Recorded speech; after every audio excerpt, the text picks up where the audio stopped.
ఇచ్చాను. నా మీద ఎన్ని కేసులు పెట్టారో, ఏ ఏ పోలీస్ స్టేషన్లు ఉన్నాయో కడాన డీజీపీతో సహా అందరిని అడిగి అవన్నీ వేయకపోతే ఎక్కడ అబ్జెక్షన్స్ పెడతారనే పరిస్థితికి వచ్చిందంటే దొంగ కేసులు ఎన్ని పెట్టాలనో అన్ని పెట్టే పరిస్థితికి వచ్చారు.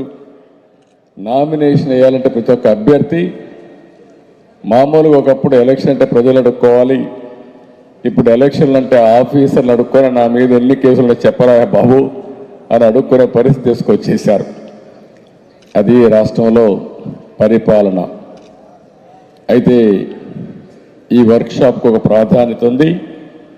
ఇంకొక పక్క రాజ్యాంగంలో మనం చూస్తే శాసనసభ, కార్యనిర్వహణ వ్యవస్థ, మీడియా, ఈ మూడు వ్యవస్థలు కూడా ఎక్కడన్నా కానీ గాడి తప్పితే దాన్ని రెగ్యులేట్ చేసి అంతిమంగా ఘాటిలో పెట్టే బాధ్యత న్యాయ వ్యవస్థది. అలాంటి న్యాయ వ్యవస్థ లేకపోతే మనం ఒక విధంగా చెప్పాలి, నేను కూడా ఇక్కడ మాట్లాడేవాడిని కాదేమో, ఎక్కడుండేవాడిని నాకే తెలియదు. అలాంటి పరిపాలన చేస్తున్నాయి. ఈ పరిపాలన నియమనాలు నాకైతే అర్థం కావడం లేదు. అందుకని నేను చూశాను ఎన్ని రాత్రులు, నాకు నిద్ర లేని రాత్రులు అయితే నాతో సమానంగా మా లాయర్లు కూడా నిద్ర లేవు. ఇక్కడ హైదరాబాద్లో ఉండే లాయర్సే కాకుండా రాష్ట్రంలో ప్రతి ఒక్క ప్రాంతంలో సాటర్డే వస్తే ప్రొక్లైన్స్ వస్తాయి, అరెస్టులు ఉంటాయి. అక్కడి నుంచి లాయర్స్ రావడం, ఆర్గ్యూ చేయడం, ఎన్ని ఆర్గ్యూ చేసినా ఒక రోజంతా 24 గంటలు 48 గంటలు ఒకసారి ఇల్లీగల్ కస్టడీ అవన్నీ పెట్టి మొత్తం పోలీస్ స్టేషన్ బయట కొన్ని రోజులు నిద్రలేని రాత్రులు గడిపినటువంటి సంఘటన నేను చూశాను. ఎప్పుడు కూడా నా జీవితంలో లాయర్స్ పైన దాడులు జరిగేటి కాదు. అలాంటి లాయర్స్ పైన కూడా దాడులు జరిగి లాయర్లు కూడా కోర్టుకు వెళ్ళి నాకు అన్యాయం జరిగిందని చెప్పుకునే పరిస్థితికి వచ్చేసాం.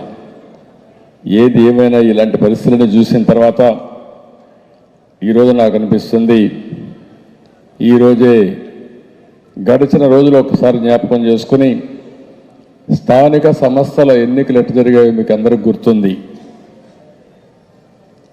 చాలా భయంకరంగా నామినేషన్లు వేయడానికే వీలు లేదు. అక్కడి నుంచి ప్రారంభమైంది. బెదిరిస్తారు, భయపెడతారు, వాళ్ళకి కావాల్సిన సర్టిఫికేట్స్ ఇవ్వరు. అక్కడి నుంచి నామినేషన్కి వేయాలని వస్తే దారిలో అడ్డం పెడతారు, ఏ నామినేషన్ వేయనీరు. ఒకవేళ అన్ని దాటుకొని నామినేషన్ వేస్తే స్క్రూటినీ అప్పుడు తీసేస్తారు. ఒకవేళ పోటీ చేసి 1-2 మిగిలితే ఎలక్షన్లో రిజల్ట్స్ వాళ్ళకి ఫేవరబుల్గా వేసుకొని గెలిచిన వాళ్ళు కూడా ఓడగొట్టే పరిస్థితికి వచ్చారు. కడాన ఎలక్షన్ కమిషనర్కే దిక్కు లేదు, స్టేట్ ఎలక్షన్ కమిషనర్ దిక్కు లేకుండా కేంద్ర సహాయం కోరే పరిస్థితికి వచ్చాడు. అలాంటివన్నీ సంఘటనలు మనం చూసాం. తిరుపతిలో ఎలక్షన్లు చూస్తే, బై ఎలక్షన్లు చూస్తే దొంగ ఓట్లు ఇష్టానుసారంగా ఒకటి కాదు అన్నీ జరిగాయి. ఈరోజు ఇవన్నీ చూస్తే మనం అందరం కూడా ఎలాంటి పరిపాలనలో ఉన్నాం. దీనికి అంతం పలకపోతే ఈ రాష్ట్ర అభివృద్ధి లేదు. అందుకే నేను ఒకటే స్లోగన్ ఇచ్చా, ప్రజలు గెలవాలి, రాష్ట్రం నిలబడాలి అనే స్లోగన్ కింద ఈరోజు మనం అందరం ముందుకు పోతున్నాం. రేపే ప్రధానమంత్రి గారి మీటింగ్ కూడా ఉంది. ప్రజాగళం మొదటి మీటింగ్.